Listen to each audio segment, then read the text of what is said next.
Good evening, guys. My name is Jenn Myriel Ariola. I'm getting this assessment for the NC3 Ship's Catering. Before we enter the kitchen, we need to wash our hands. Go in.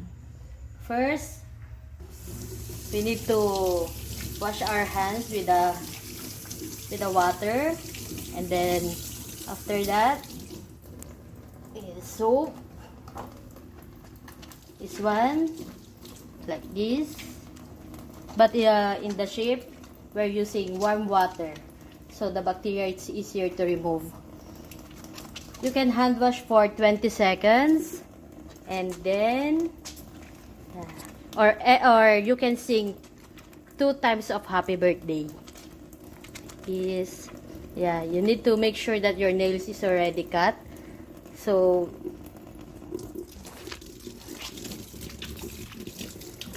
okay. And then we will be using our tissue paper.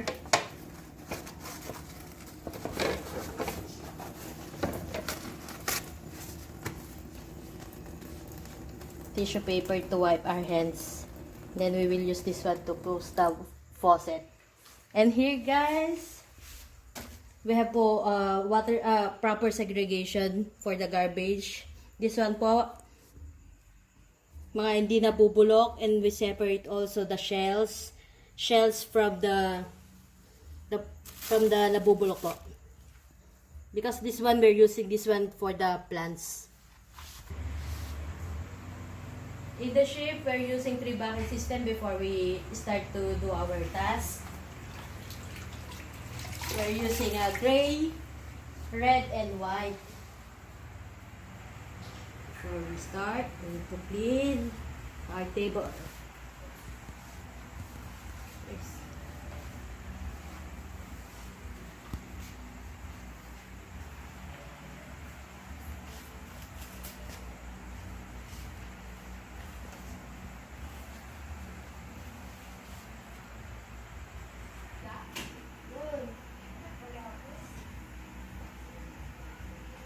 Tonight, we will be cooking red pesto pasta with seafoods. First, we need to boil our water until it's boiling point, and we can add salt and olive oil. So, hindi sila masyadong magdidikit-dikit.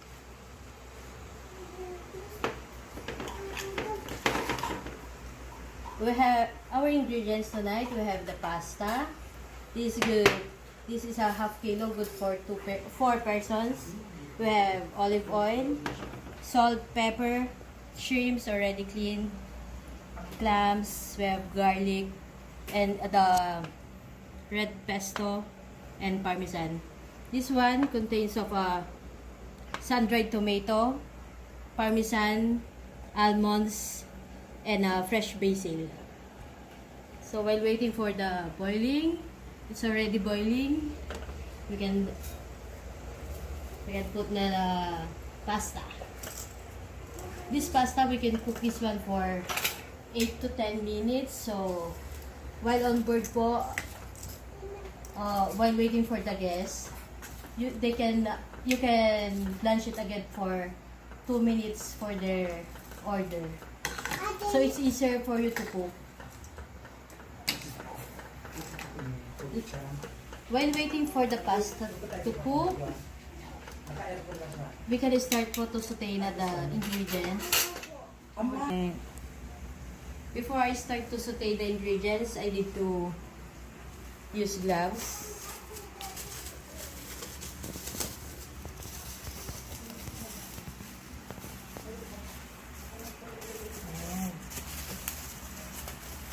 But we can use, but if not ready to eat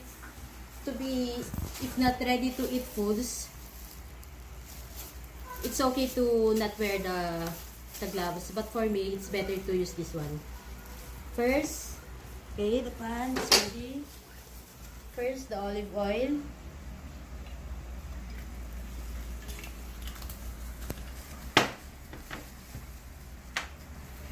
And then the garlic.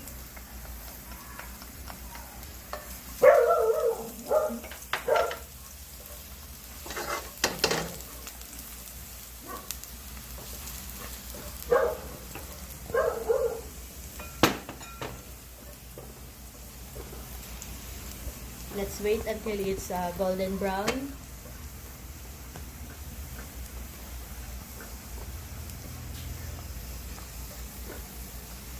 Then we can add the shrimps and the clams.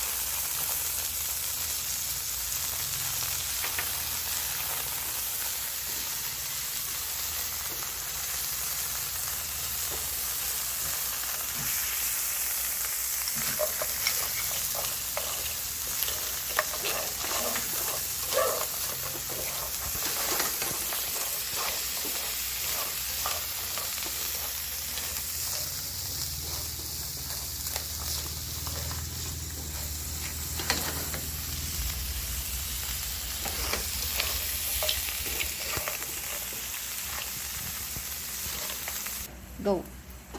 Okay, it's already open, the clam, so it's ready. We can add the red pesto.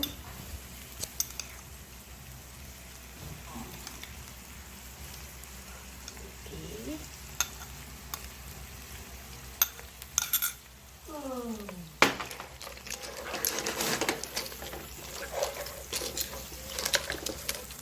At last, we can taste this one, so we can add the salt and pepper to taste.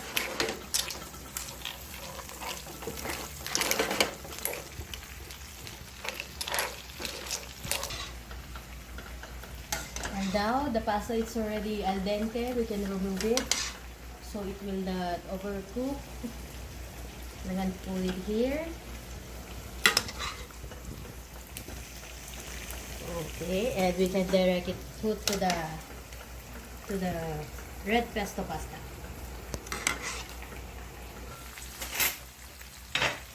Okay, and this is the already cooked pasta. We can put it here. Okay. This is good for 4 persons.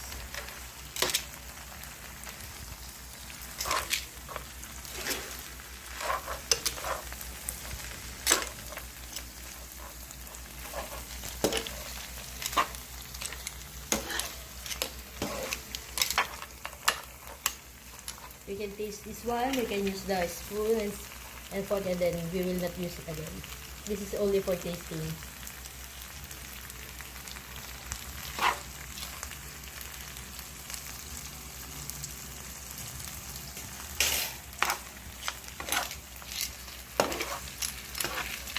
Okay, we can add a little bit of salt and pepper to taste.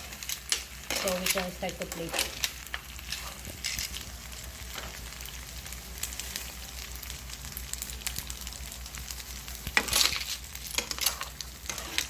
Okay, and it's ready. We can plate it.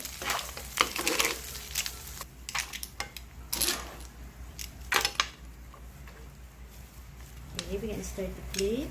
We can use the tong for the plating.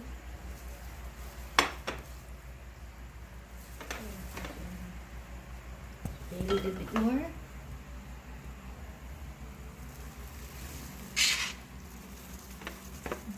Okay.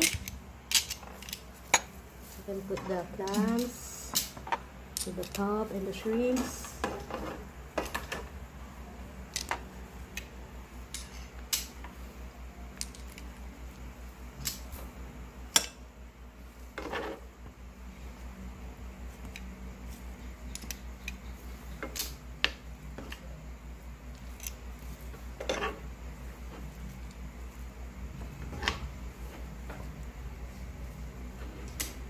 The other side,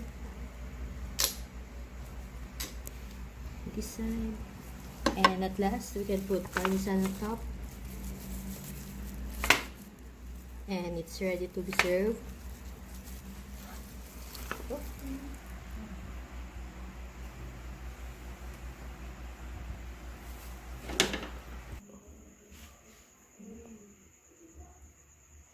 before we start the salad, we need to wash again our hands before we start.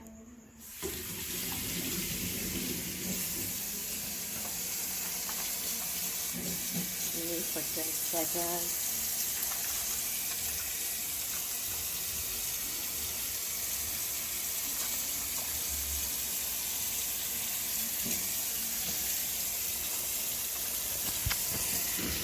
Okay. Before we start, we need to use lab again for another dish. Okay, tonight we're gonna do the salad. Okay. We have here already, I already prepared the ingredients. We have lettuce, carrots, sliced onion, sliced cucumber. We have here diced tomato, strips or julienne bell pepper, and I already advanced to cook the grilled chicken cubes, and we have the boiled eggs, and our dressing for tonight is the Thousand Island. Okay, here we're gonna use this bowl for this salad, and we're gonna use our hands to pour the lettuce so it will not taste bitter. Okay, we're gonna assemble here. This is good for 2. Okay guys, here nga pala on board we're gonna use different kinds of chopping board. For raw meat, we're gonna use the red, and then for the dairy and bread we use the white.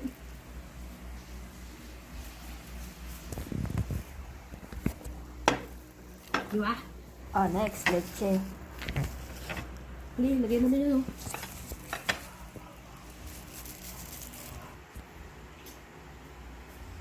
And for the last, we're gonna do the leche, cream caramel or leche flan in Tagalog. Here we have the evap, the condensed, and I already advanced to cook the caramelized sugar. 2 cups of sugar and 1 cup of water. We have the egg yolk, I already separated. And we have the lemon zest to remove the fishy smell of the egg. Okay, and we're gonna mix it now. Okay, over here. The egg yolk first.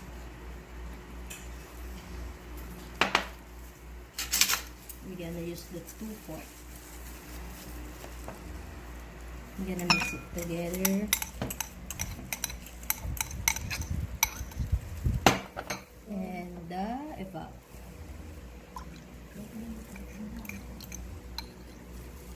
And guys, nga pala on board, we also serving the no sugar added desserts.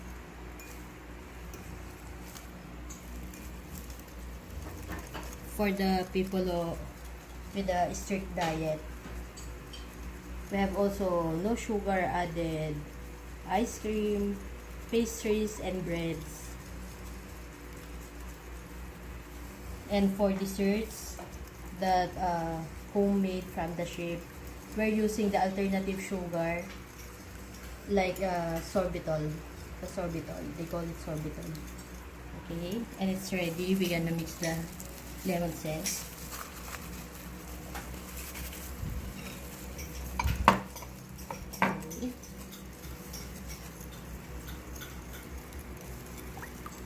Ilis po natin yung pagbabubbles para pag niluto, hindi siya babubble sa loob. Over here, let's put the caramelized sugar.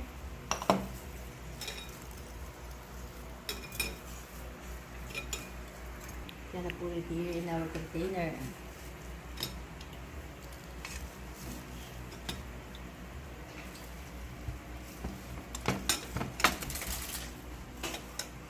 And on board for the eggs, we're gonna cook it for immediate cooking.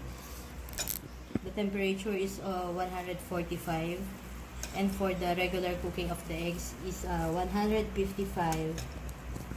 For the fish, meat, pork, veal, and lamb, the proper temperature is 145. For the ground meat, it's 155.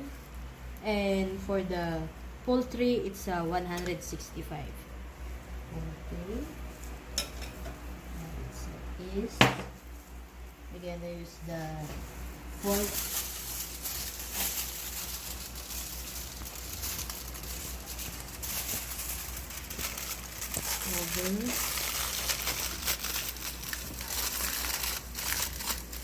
And we have the, it's ready.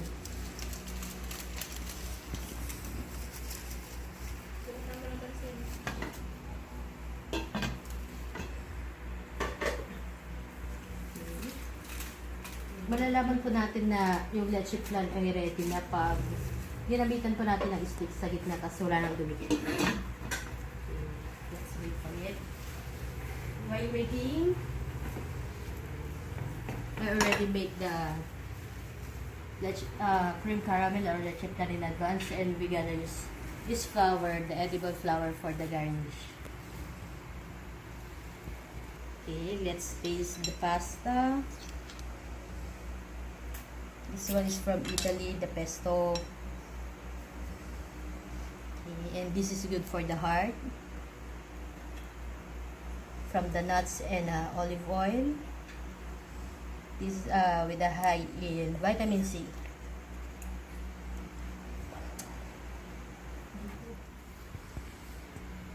Okay, let's taste this salad.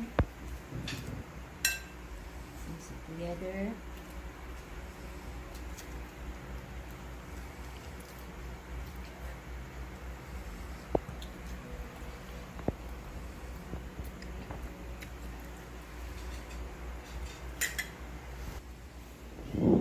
Last one, the cream caramel.